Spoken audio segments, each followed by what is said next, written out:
Welcome to Accounting High. Introducing the star of our show, Jason Ackerman. We're gonna have a problem here.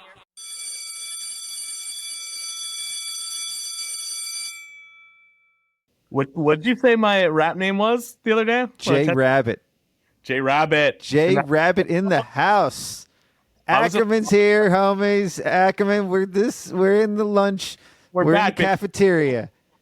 Full circle. We're recording in the cafeteria. What's been new, Jason Ackerman, for our students who haven't heard from you or seen you in maybe about a year? Just to share. Listen to episode last year. Just to set this up. Yours was the most listened to episode in 2024. We got you back for 2025, early 2025. Repping Lakers colors with us today. Jason switched teams. I got a Pinehurst thing because we've had some great memories at Pinehurst. We do, yes.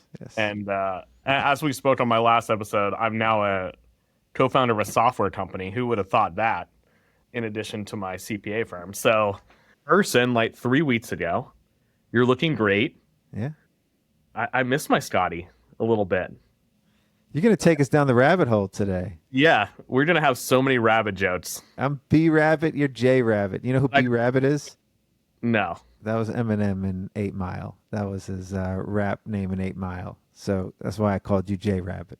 Oh, perfect. For the students. J could be a double, triple entendre. We can put a lot of different J's. J could mean a lot of things. Today it's going to mean Jason. That's our letter of the day.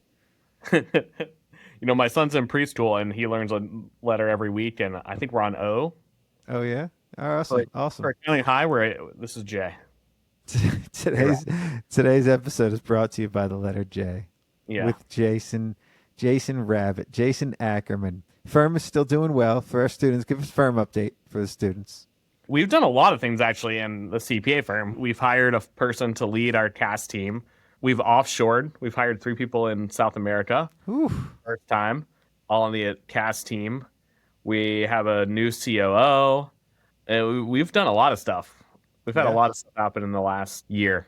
It sounds like you're elevating yourself too. You're going on to bigger and better things. Yeah, I think one thing I've learned with this software business, because it's way different than an accounting business, but one thing I've learned is there's different levels of every business, and I think accounting firms the same way. Like you start or trying to figure out what type of business you are. Normally you start with one person, and you grow it and grow it and grow it. You have to start putting more processes in place, and the bigger you get, you have to scale up and level up. And I think for our accounting firm, we got to the point where we needed to bring in some people who knew what they were doing. Okay. As far as running a business, because once you get to a certain level, you got to run a business. And the owner, myself, I can't do everything. I can't be HR. I can't be, managing everybody, reviewing all the tax returns, all that. You have to reviewing all the tax returns. Yeah, I am, but I like doing that. I know. You haven't let go of the things that you. No, I will let that go pretty soon. But yeah, you have to build a team, a successful team around you when you get up to, I don't know what the break-even point is, but for us it was $6 million to really scale. Like if we want to move it to 10 million, 20 million, you got to do some things. You got to step out of the way, and you got to change. You got to change the game. Yeah. Change things. So you've got somebody in place that's a COO. Did you hire outside for that COO? We did. Yeah. How did that go? How was that process? It's been good. How was the process of finding the right person? We did. So we have a wealth side too that my brother runs, and we weren't running them siloed, but they were kind of separate. Like my brother really only had 2 people on his team, and we have 35. And then he wants to scale his too, and he's hired a few people, and we're combining the admins. We want to run it as one firm. Mm-hmm. So he was hiring a COO, and we actually had an old COO who left us in October. And it was a good time to say, hey, instead of you hiring a separate CEO, let's just bring him in, or her, happens to be him, to run both. And that's been very good. So it's BNA Wealth, BNA Tax, BNA what else? CAS. I would say, tax, advisory, wealth, and CAS. That's all under one roof, literally. Yeah, all under one roof. That's right. Yeah. How's Bernie doing? Bernie's doing. Pops. Pops is doing. That's the B in BNA, right? He is B Rabbit. That's he, B Rabbit. Yeah. he has be rabbit. He is doing good. He, he's still coming here every day. Yeah. He has his clients that he likes. So for context for students here, this is middle of tax season. And Ackerman's happily participating in this podcast. I have given Got away. his Wealth Rabbit hat on. What? You know what? Big for me this year, I did not do one business return myself. I have, Okay. of course, all the business returns. I still am doing some individuals, but no business returns. I'm just reviewing them.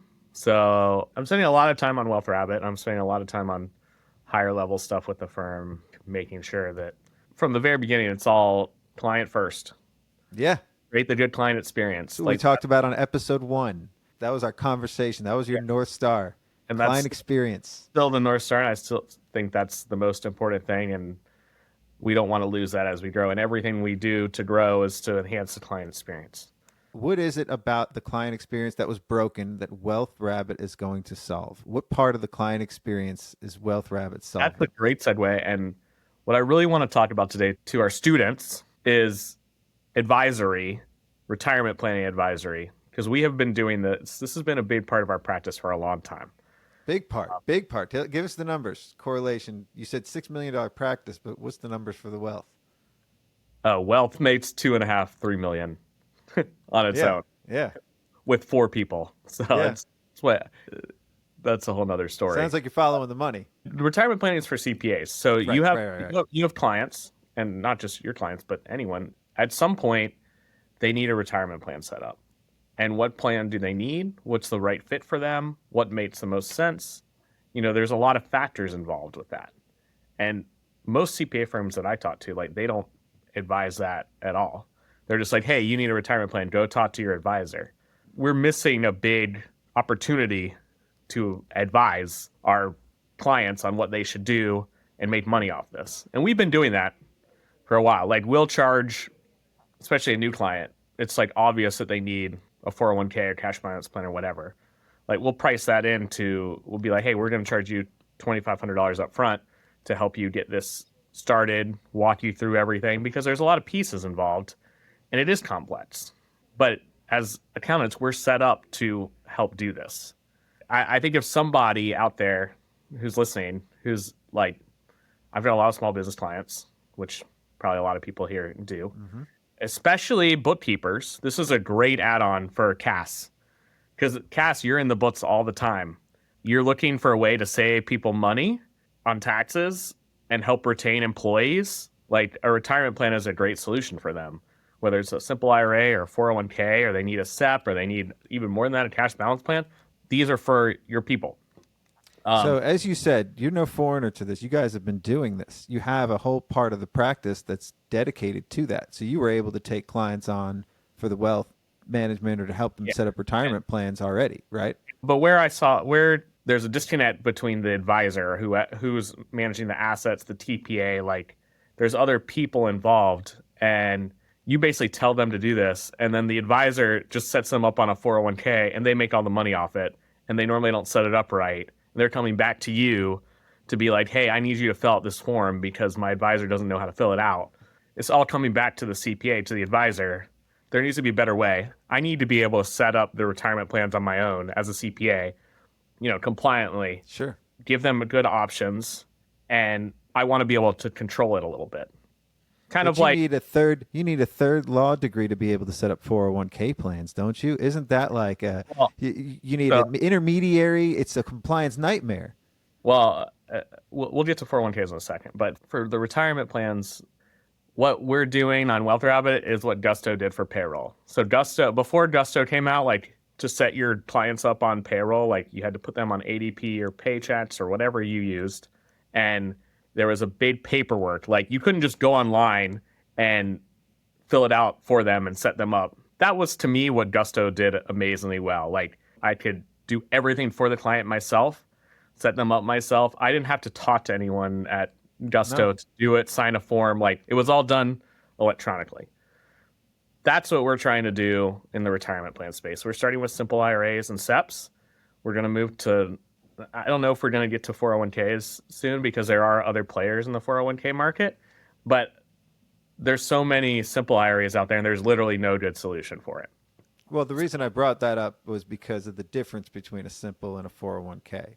Yes. Meaning you could effectively still get them on a good retirement plan and not have to set up a 401k, not have to go through all those hurdles. Correct. And I'll say, like, for those of you like Guideline and Human Interest, their 401k plans, they're great for certain clients, but they're very cookie cutter.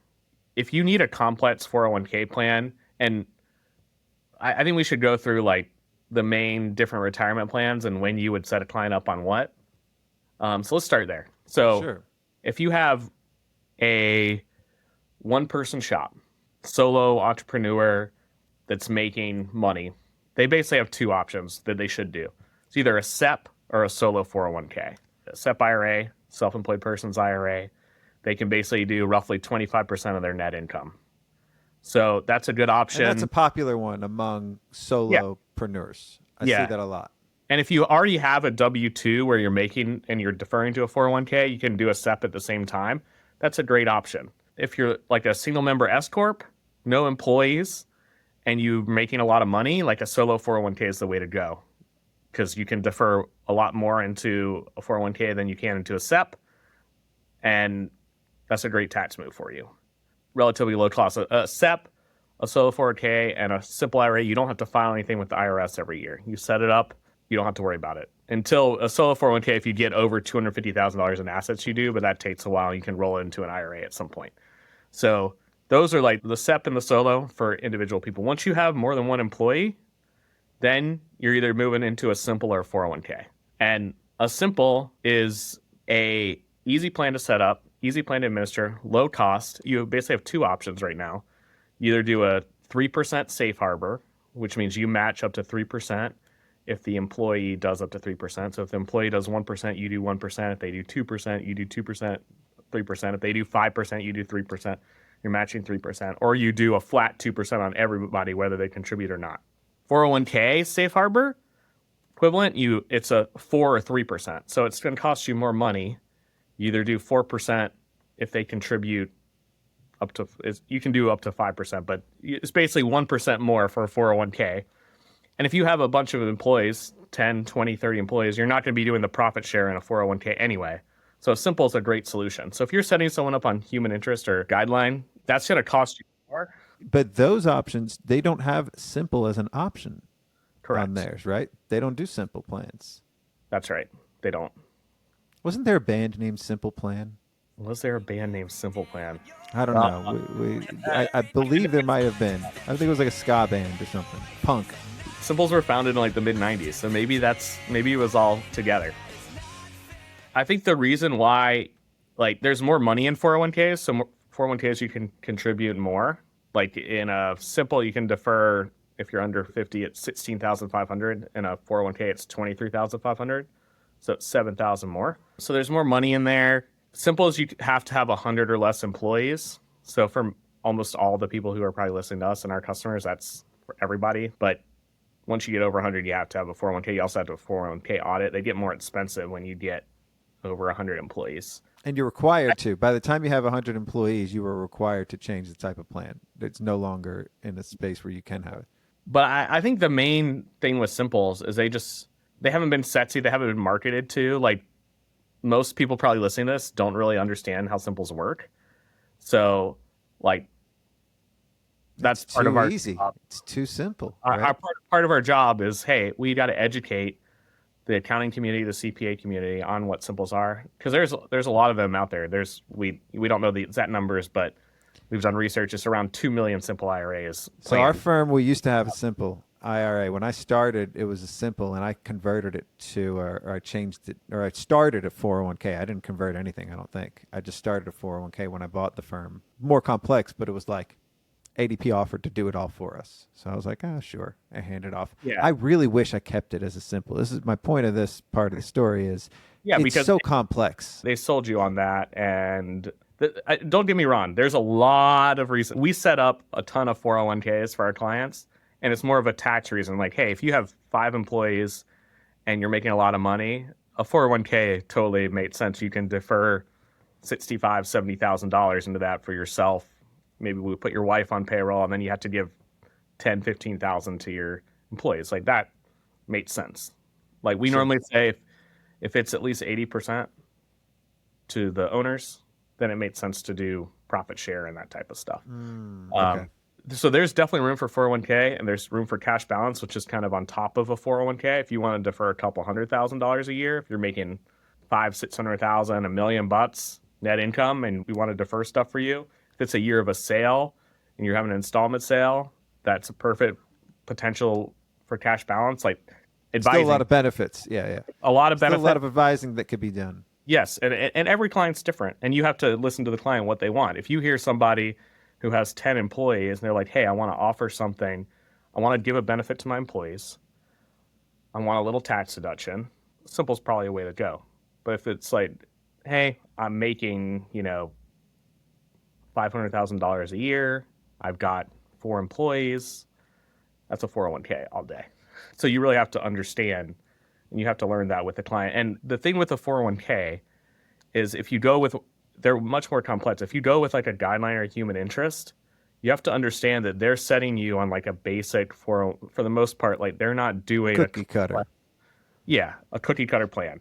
And most of the time, our clients need not cookie cutter. There's things you want in a 401k in the document, in the plan document, to benefit the owners. And you have to write that in. You have to have a TPA who knows what they're doing. So it's very important that you find a TPA partner in your area. And a TPA is a third-party administrator. That's someone who manages the 401ks, files the 5500 with the Department of Labor, make sure everything's in compliance. Like, that's the way to go. I almost never have a client go with a guideline or a human interest because they're not the right fit for what we're doing. A guideline or human interest to me is a startup. They're going to be over 100 employees pretty soon. They want to offer a retirement plan. They're going to grow pretty quickly. Like that's a perfect thing for a human interest or a guideline. They are connected with Gusto, and so that's great too. WealthRabbit, we're going to be connected with Gusto the same way. But there's a lot of, I don't want to diminish those at all because there is a place for them. We have clients on them.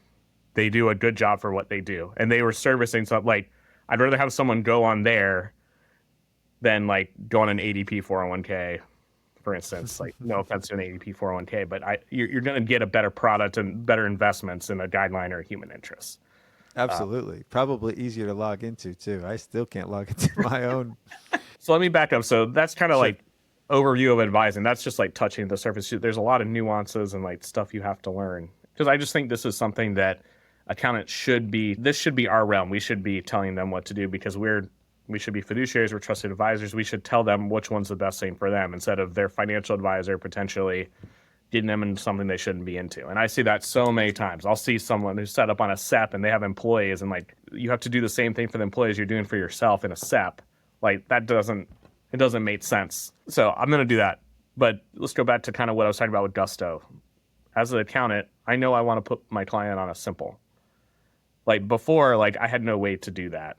I had no way to monetize that for myself. I had no way to make sure it was done properly. I had no way to make sure that the contribution. There's very little compliance involved with this. Very little compliance involved, right? But correct. But you still have to set it up on payroll to do the deferrals right. You still have to make sure that there's a lot of value in it. I'm saying there's very little compliance things boxes that you need to check. Yeah, exactly. You have to fill out one form, which is a one pager that we do for you. And then you link it up with payroll and you basically monitor it and make sure the stuff's happening. And once a year, you go in and check it and make sure that you didn't miss any deposits. And we've set that all up where compliance happens automatically for you. As an accountant, I feel like we should get some revenue share for that on just how you get revenue share for Gusto or ADP if you set stuff up.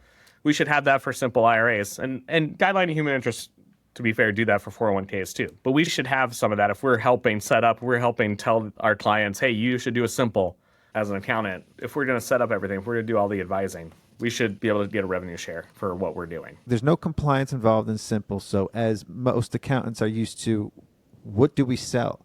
We're selling the forms that we're filling out, the tax return. Most of the things on our invoice is the compliance.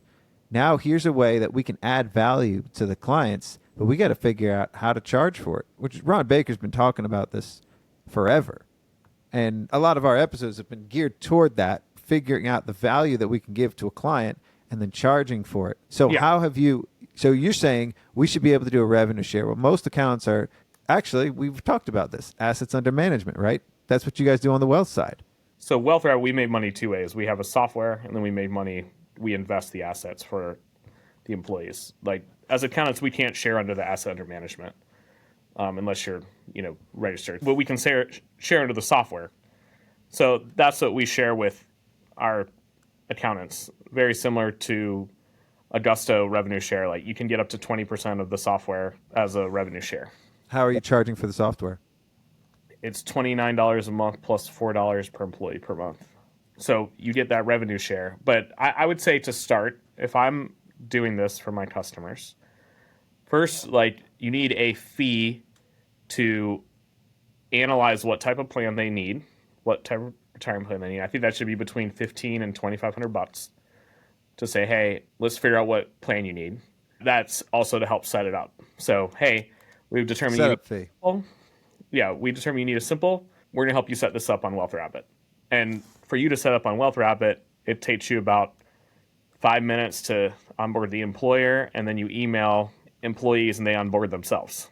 So it doesn't take that long to do that. I think a big value add too that we do is we will talk to the employees. Your employer decides, hey, I want to do a simpler 401k. Someone has to explain this to the employees. The advisors normally don't know how to do that, the financial advisors. That's a value add for the accountants, where we can say, hey, this is how simple works. You get 3% match. If you do up to 3%, the company, in its gracious way, is going to give you 3%. It's going to match it. Yeah. Like, the company is investing in you. Like, we want you to save for retirement. This whole thing is to set up, hey, 43% of people, when they retire, have no money. They rely 100% on Social Security.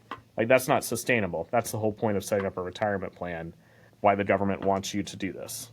One other big thing I'll say is a lot of states are requiring retirement plans for their businesses. Like California, by the end of 2025, if you have one employee, you have to have a retirement plan. Now, you can use the California plan, which is a Roth IRA, basically. I don't know why you'd want to set up a plan with the state. Or you set up something like WealthRabbit or a 401k that is better for your employees. And there's tax credits now where it basically covers the cost of our software and a lot of the costs of the deferrals the company match. So, it's very low cost. It can save you a lot on taxes, and it improves employee morale. Yeah, you're offering benefits. Exactly. And you're this is a tangible thing. You can help your clients. You help them navigate it. You help them set up.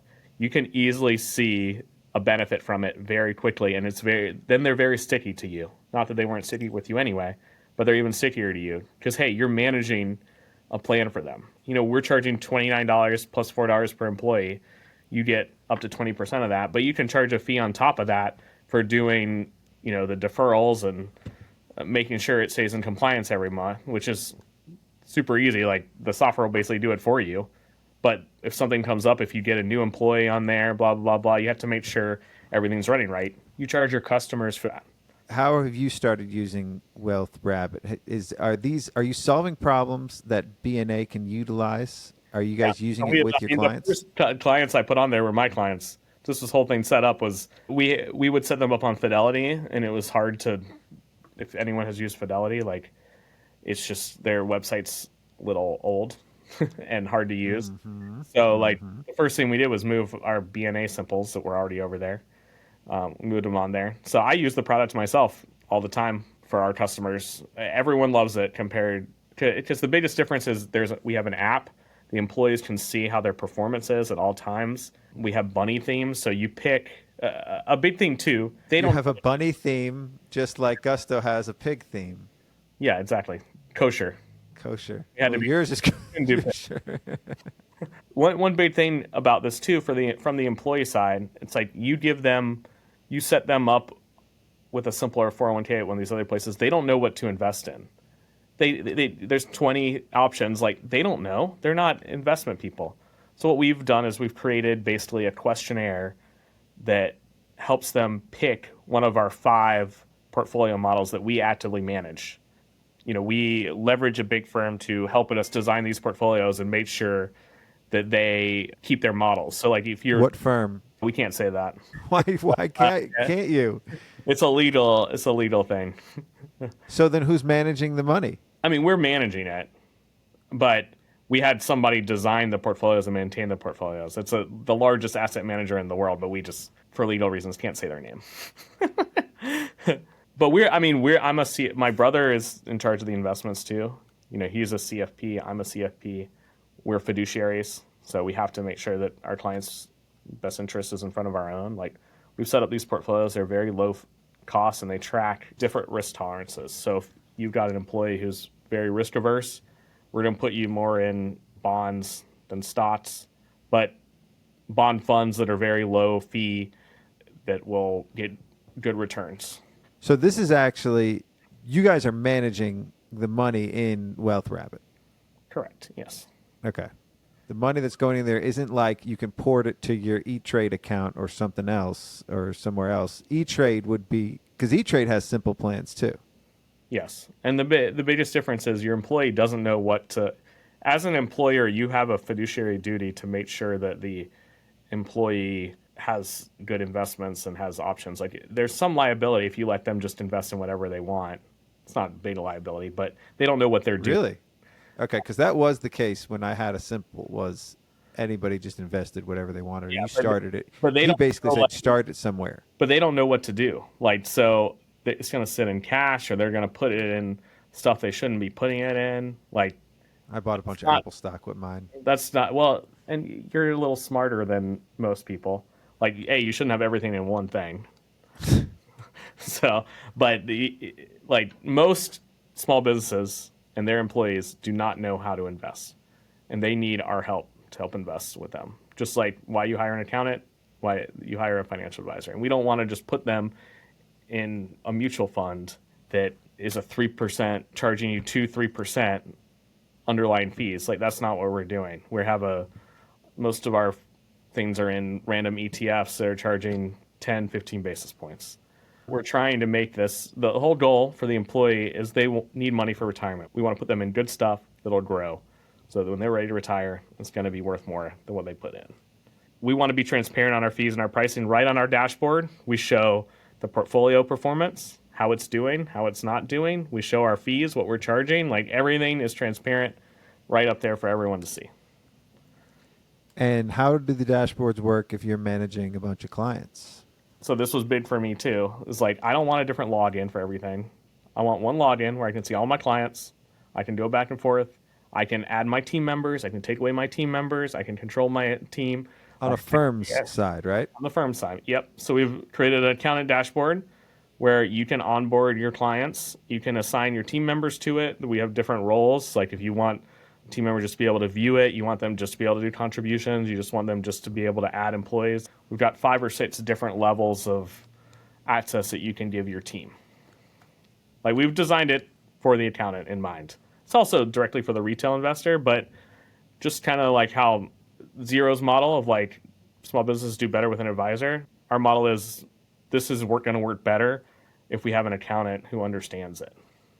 Because I can't talk to every business. Like, I can't advise them all. But if it comes from an accountant, you guys can help. And that's our whole point. So what other partnerships are you guys looking at? You've talked about Gusto. The product is live. It's very good. We've got all that. Our next thing that we're building is the payroll integrations. There's a third party called Finch, which you can Google them, but they build integrations with every payroll. So once we build a Finch, we can have access to all the payrolls. We'll have that done in the next couple of weeks. You'll be able to basically automate everything. Pretty much every payroll company that you use, Gusto, ADP, Intuit, Paychex, OnPay, we're going to have an integration with them so that you can automate it. Dope. So automate the simple process. Yeah, because right now, I mean, we have it. You have to go make the contributions yourself. Can the employee manage I want to do 2% instead of 3%? Can they do that in there? Log in. Yep, they log in under theirs. And if they want to change it, So the employer decides how often they can change it. We recommend monthly because that's the most frequent you can do. If your employer chooses that option, then they can go in once a month if they want to go up to 5% or 2%, and then it'll all automate itself. It'll get into payroll, change the deduction. Everything will happen automatically. I love this. This sounds dope. Sounds like you guys are solving a pretty big gap in our profession and our businesses. This is a big gap that's underserved in the market. Nobody is helping anybody with simple plans unless you go do it yourself, find a little YouTube video or a quick little article, and then somebody learns how to do it, but nobody's actively managing it. Yeah. And like this is modern, it looks cool. It's like something you would be It's the Lakers. It would be something you'd be excited as an employee to see. Like, hey, like look at this dashboard. It looks cool. Like I've got It's the LA Lakers. Your BNA is playing in the NBA. Yeah, something like that. I did come up with the name WealthRabbit. I'm pretty happy with that. It was a long, twisted route of getting trademarks and. Who came up with the colors? The reason I keep saying Lakers is because it's that was my idea too. purple and gold. Yeah, purple and gold. Because I didn't want I wanted it to be different. Yeah, everyone's green, everyone's red, everyone's blue. Like I wanted something a little different. Sharp. It's regal. Yeah, and the whole idea is like, wealth, like you're gaining money, you're creating regal king. Like that was kind of the whole idea. The original name was we wanted Goldie was the original name. I know. We talked about this in the last episode. Time. Yep. Mm-hmm. So you can go back and listen to that last episode of how we. J Rabbit, yeah. J Rabbit with the Wealth Rabbit. So what's your? So we'll have SEPs. So right now it's all symbols. We'll have SEPs in about a month before the end of tax season. So if you have clients that need a SEP set up, and the SEP won't be $29 a month plus $4. It'll be less than that. We haven't quite figured out the pricing for that. And we want to move to solo 401ks next, and then I want to do cash balance plans, and then maybe eventually we'll get to 401ks, but I don't really want to deal with that market when there's other people there for right now. You're graduating. Me? You're graduating from accounting high. Does that mean I'm never allowed back? I mean, aren't graduates allowed to come back? They're alumni, right? Oh yeah. Pomp and circumstance. What's the name of this? Yeah. You're officially free. That during thing. This is exciting. This is the ceremony. This is it. It's been about 4 years, right? Yeah. Something like that. When did we start this? Something like that. 21? I appreciate the music.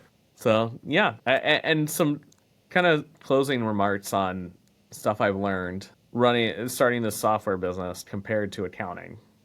I think what's cool about accountants and us is like we're already, at least where we are in the stage of our firm, it's like we're trusted advisors. Like we don't really do marketing. We just have customers come to us because they know we do good stuff, and it's word of mouth. And like for a software company, that's brand new, that has no brand, like people just aren't going to come to our website and be like, oh, it's WealthRabbit. I have no idea who they are. Like the marketing is so important on a software company, and like building the brand and explaining, getting your message out is hard to do. And But you were doing that with your firm years and years ago. You focused on the marketing. You guys had a good website. You had the branding. You had a color. The red and white was your color it's for BNA. A much lower bar in accounting than it was, with a Sure, it's a much lower bar, but you learned by doing. You learned by doing that, so you were more ready. We did a new good website, and we needed to look cool. Like that was a big thing for BNA. Like